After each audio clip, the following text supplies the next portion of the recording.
Buddha nature, to understand, you have to know what is Buddha. So, Buddha is a Sanskrit word, and it is not a name of a person, but it is a description of the attainment of Prince Siddhartha and all the past Buddhas, and also all the future Buddhas. I believe each one of you are one of the future Buddha. Now, Buddha means one who is fully awakened and fully mature. So what is there to be awakened? And what is there to be matured? Each and every one of us, all sentient beings, have primordial, limitless potential. Primordial wisdom, potential. This potential, when it is fully awakened and when it is fully developed, then the person is Buddha. Until that, the person is not Buddha. But person is with the Buddha nature or Buddha potential. Now, how do we know every sentient being have Buddha nature and Buddha potential? That is quite simple. If you ask somebody, do you like to be happy? They will say yes. Do you like to suffer? They will say no. So in this whole universe, you cannot find one person or one being who don't like to be happy and who don't like to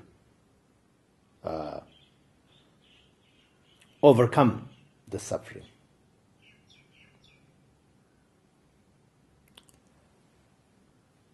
Then you ask second question.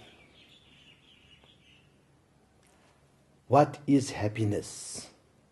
What do you want? What will make you happy? What is suffering? What you don't like and what you like to overcome. So when you ask these two questions, then it becomes quite individualistic. Some person will say something about the happiness and describe the happiness in one way. Another person will describe it slightly differently. And even the same person, if you ask the person today, the same question you ask tomorrow, the answer will be slightly different. If you ask the question to the same person, the same question 1 year from now, will be quite different. Therefore, definition of enlightenment, awakening, and developing or maturing comes relevant. It becomes relevant. Although our basic wish for happiness and basic wish to be free from suffering is same, but what makes us happy and what makes us suffer is different. Those who like to meditate and do retreat, they like to be alone. They like to do nothing but meditate. That makes them very happy. Although that is not ultimate purpose of the meditation, but temporary, immediate purpose is to be in peace, at peace, and happy. So people become very happy when they are alone and when they don't have any worldly things to do, when they don't have all the worldly entertainments and all these things not around them. They are very happy. Contrary to that, if you ask somebody just from the ordinary life, let's say, just go to the street and ask somebody to come up and then just sit there for 5 hours, don't do anything. The person will be bored. They don't like it. If you deprive somebody watching TV for 1 week, they will be not happy. They will be deprived. And if you feed the same food for 1 month, same breakfast, same lunch, same dinner for 1 month, the person will complain very seriously because it will be so boring. So, what makes you happy and what makes you content is quite different between these two examples of people. Now, this is not only two. If you really look into it, then almost everyone is slightly different. Obviously, if you go into your city, then you know very clearly there's so many shops selling all kind of clothes. They're different in color, they're different in design, and some person like these and other person like other ones. And so many restaurants, some foods are very heavy, some foods are very light, some foods are very spicy, some foods are very plain, and some like these, others like that. So this way, individual definition of happiness and suffering, the liking and disliking is quite unique. So now this gives us a very clear indication that each one of us have very unique cause and condition that makes us what we are. So in Buddhism, we call that karma. So long as we have the karma, then we have all kind of changes, all kind of situations. Whether we like it or not, we have to encounter. Good karma, wonderful things will happen. Bad karma, terrible things will happen. The neutral karma, boring things will happen. And so the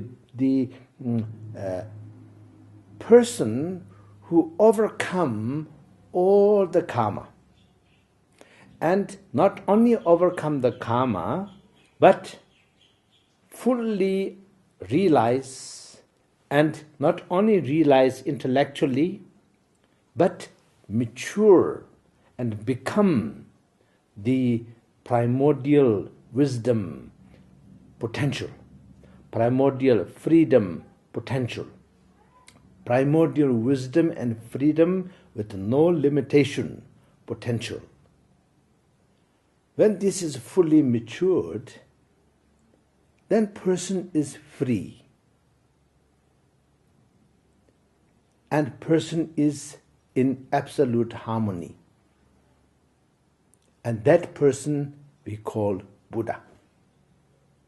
So the potential of that is there in each one of us.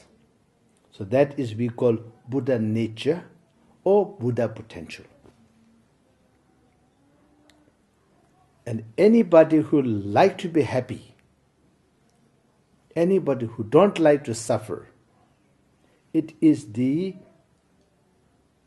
proof or the outcome of that potential. And this way we can have basic understanding of Buddha nature. If we don't have the basic understanding of Buddha nature, or whatever other name you might call it, doesn't have to call it Buddha nature, potential for limitless freedom, or potential for primordial wisdom. You can call many things, because in the Dharma there are so many different titles, different names, terminologies that describes this. So when you don't have this understanding, then there is some confusion and some difficulties in day-to-day life. Because we somehow forget or somehow don't feel or become insensitive to the equal interest of ourselves and others. Or instead of equal, you might even use the word common interest. So I don't like to suffer, so I also should remember others also don't like to suffer. I like to be happy, therefore I also should remember others like to be happy too. So that way, understanding of Buddha nature will help us to have this kind of common interest and understanding. When we don't have the understanding of the common interest and commonality between us and everyone, then we might become quite selfish, quite ignorant. We might even do things which will cause enormous suffering for others just to get a little bit of happiness for ourselves. That is not right, isn't it?